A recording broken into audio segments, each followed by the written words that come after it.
All right, chat. We gotta talk about Nicki Minaj real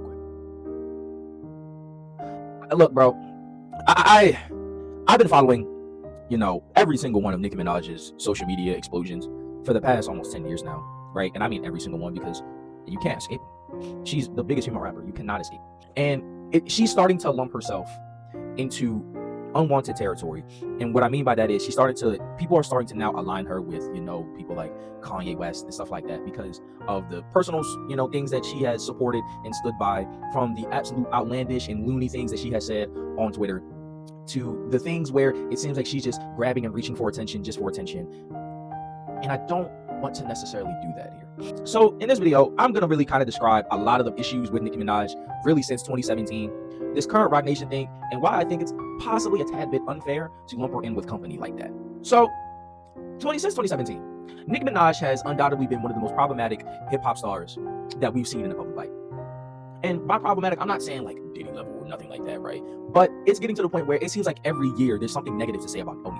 2017 was the year of the Cardi B, right? 2017 going to 2018, it just felt like a lot of hate, right, towards somebody that was the up-and-coming new star. And this isn't something new that Nicki Minaj hasn't done, right? She will continue to do this for the rest of her career when it came to other, female hip-hop acts. One of them was partly justified when it came to Meg Thee Stallion, but, her hating on Coi Leray and then her doing a song with Coi Leray, her hating on Ice Spice, then doing a song with Ice Spice. It's been a continuous track history of her hating on somebody that now the label is trying to push, or the music companies are trying to push as the next big thing, and she will step in and be like, absolutely not, right? It's the queen gatekeeping thing. Nobody's coming from my throne.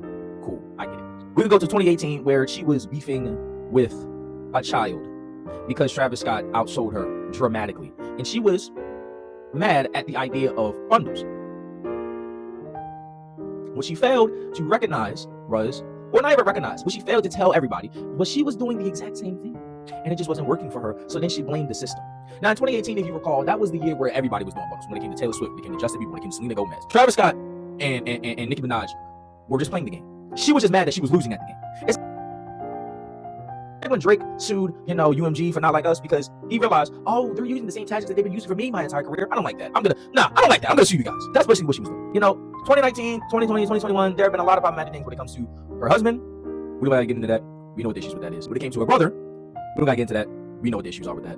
When it came to her husband and trying to silence the victim and pay them off, we know what's up with that.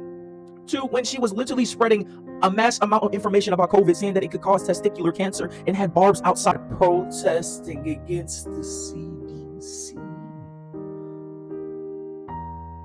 Nicki Minaj has come to the point where it's like a wrestler, where she has engulfed herself in her persona so much where you can no longer separate Nicki Minaj, the rapper, and Nicki Minaj, the actual person, because they're literally the same at this point. And she keeps perpetuating this image now that they are the same. And that is incredibly problematic because her fan base, and they might come after me. Yo, my safety's in jeopardy for me even talking about this.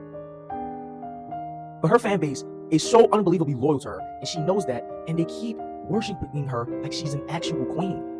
Goes to your head. Now we get to modern day, where it has been a 1.5 year long beef with Roc Nation that really took up, a notch after, the Kendrick Lamar got the whole, halftime show. She was mad. She was singing up for Lil Wayne, yada this, yada that. And it's really been over, her alleged title deal where they owe like $10 million, and she's hating on certain execs that work there. She hates the CEO that works there. It's just a lot of stuff that's going on, but she's been targeting Jay-Z because Jay-Z is really the face of Roc Nation. So she's been going after him specifically for over a year. And it gets to the point where even if you mention Nicki Minaj on Twitter and you have a blue check, you're going to get checked, right? You might not even be talking about her. In fact, you can say the word Barbie on Twitter and you have a blue check, and if it has a negative connotation to it, she's going to check you. That's where the whole TDE punch scissor beef even came from. Bro was just promoting his new artist, and bro was getting slammed. For what?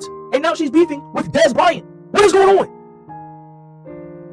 And I say all of this to say, I think it is going to be dangerous if we lump Nicki Minaj in that category like a Kanye West for a multitude of things. Number one, I personally do not want to call a black woman crazy on social media.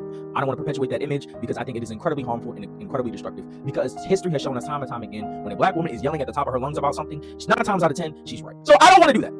And there's a strong part of me that wants to believe some of the things that she's been talking about when it comes to this whole Roc Nation thing, right? But unfortunately, the public don't care because she dilutes her own argument. Because you get into petty little Twitter battles. You've been doing this whole social media tirade, your Queen's Radio tirade, for almost 10 years now, where you have been on the wrong side of a lot of arguments. And what makes it worse is that I can look back and recognize you said some correct things in the things that you were saying in some of those arguments. But unfortunately, me personally, I can't validate you because you have done a lot of really bad things.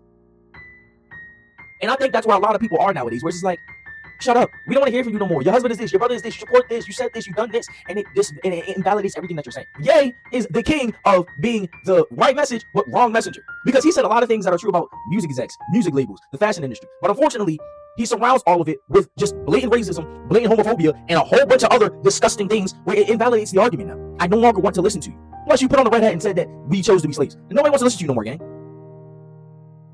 And that's my issue. She is now putting herself in company with those things. And I get it. If you want to talk about the issue, but not really talk about the issue, you want to keep alluding to it, I'd rather you just say it. And the problem is that you don't want to talk about it, but you also want to look like you're a martyr. You can't be both. You can't play it. You can't play it sort of safe and want to be the martyr, but not actually talk about it and be the martyr. And that's my issue. Is that once you start doing things like that, because Kanye West is actually doing the exact same thing, that y'all want to be modernized, and that's not going to happen, because you need to look within yourself and realize either I'm going to talk about it for real, or I need to look within myself and realize maybe I'm not the right one to talk about this.